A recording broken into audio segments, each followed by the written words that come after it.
So let's continue to talk about this flood threat. We have a lot of residents that are trying to tackle the cleanup process, but here's the reality. If your home is flooded, there's really not much you can do right now. Maybe try to pull out what you can and salvage it, but the water is cold. The air temperature in some of these areas has dipped below freezing. If nothing else, it's right around freezing for these early morning hours. We have Fox Weather correspondent Katie Byrne joining us from Monterey, Kentucky. So Katie, talk to me about, actually, are you in Frankfort now? Our banner says Frankfort. Earlier, though, you were in Monterey. That's correct, Marissa. Yeah, we're moving around. So we've made our way back to Frankfort just to see where the water stands here. And I can tell you it really hasn't budged much as far as receding goes. We know that the water crested here. The Kentucky River flows right through town at over 48 feet. And since then, I mean, it's essentially plateaued. So this, where we're standing, is right near the Buffalo Trace Distillery. This is a massive, tourism area where people come in to do the bourbon trail across the state. But for people who live in the community, they can't get back into their homes still, some of them. I've just met the Calhoun family just while we were setting up. They say 12 members of their family aren't able to get back into their homes right now because of the damage. Yeah. Right. The water is still up. We can't even get near it. It's sad. We keep going checking on our house down at 3072nd. We can't even get close. We can just stay at a distance and look, try to surmise, but it's a mess. And you're staying in hotels right now just for the time being. You were describing just the evacuation process. You were wading through water on Saturday? Right. Yes, you was. Well, I waded through the water because I went inside to get the kids, trying to get some kids some clothes because they come out by the boats and they were wet. And I didn't have anywhere, to go get them anything. So I put on some boots and went into the house. I was in the house less than 15 minutes. And when I came back out, the water was up to my ankles. Then I almost fell in the water because the current was so strong. Up to my thighs. Yeah. And then the water was pulling me, and if it hadn't been for Omar grabbing me, I'd have probably been swept away in the current. I can't imagine thinking about the current in the water and then, navigating kids that you had with you. Was Kamari there that night? You were all just trying to get through? No, it was just me my and sister her. screaming in the car. Yeah. Yeah, she thought I was gone, and I thought I was too. My heart was in my big toe like, oh my God. Yeah, and it was God. And Omar was God, and then Omar who grabbed me, who saved me. Of the family. Yeah, he's a friend of our family. If it hadn't been for him, I probably would have been swept down that Kentucky River. It was the most scary day of my life was that moment. Yeah. And I didn't go back after that. Yeah. No. And so these are sisters here that you're looking at right here. And Mary and Gloria, you said the priorities now that you're starting to consider the freezing temperatures we're dealing with, and you're trying to find a coat for Kamari. Yeah, coat for Kamari, because he doesn't have a coat. He's our sickle cell baby, and they don't like being cold. And we have went to several stores and have not found one yet. And all the coats is in the house, and we can't get in the house. No. Not saying they're in any kind of condition, because that house is covered with water. So we don't know what we have in there. Probably nothing. We're just not sure. Right now, we know we have lost it all.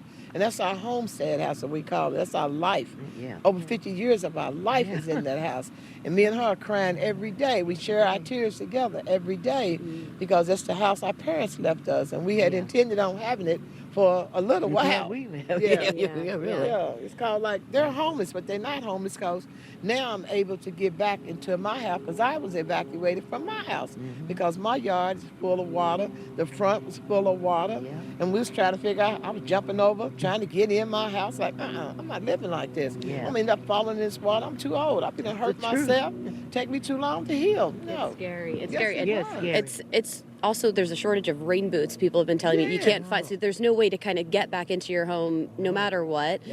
The water is everywhere. The priorities now are just kind of waiting to see when it recedes. And it's been days since you've been home, since Saturday, right? Yes, we wake up every morning, me and her, get dressed and ride over there in South Frankfort, looking at our house to see, if the water's gone down, or we able to look inside to see where the water level is, what kind of damage is going on inside of there. It is a process. It is a scary process. It's heart-wrenching. Yeah.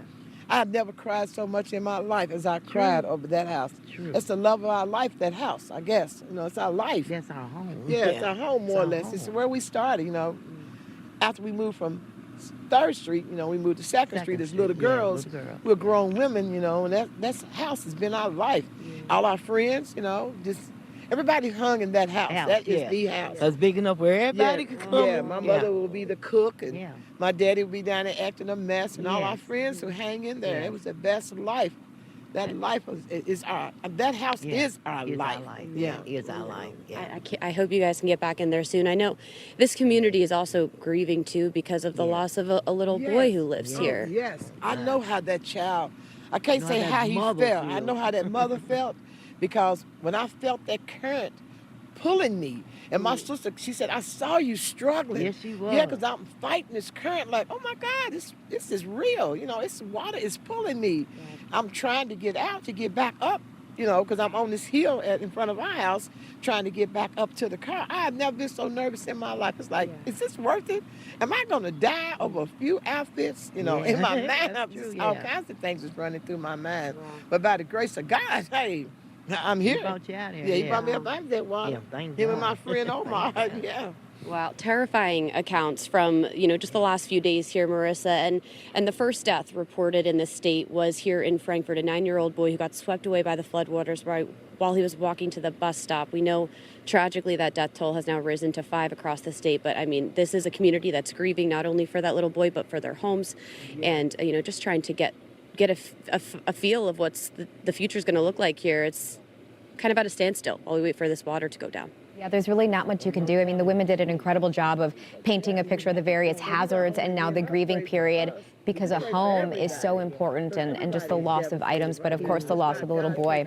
I remember that Friday morning, Stephen and I were on air for that breaking news. Katie, we appreciate you, not just with the images coming out of this community of Frankfort along the Kentucky River, but also the stories from these women as they get through this very impactful historical round of dangerous weather. Fox weather correspondent Katie Byrne out of Frankfort, Kentucky.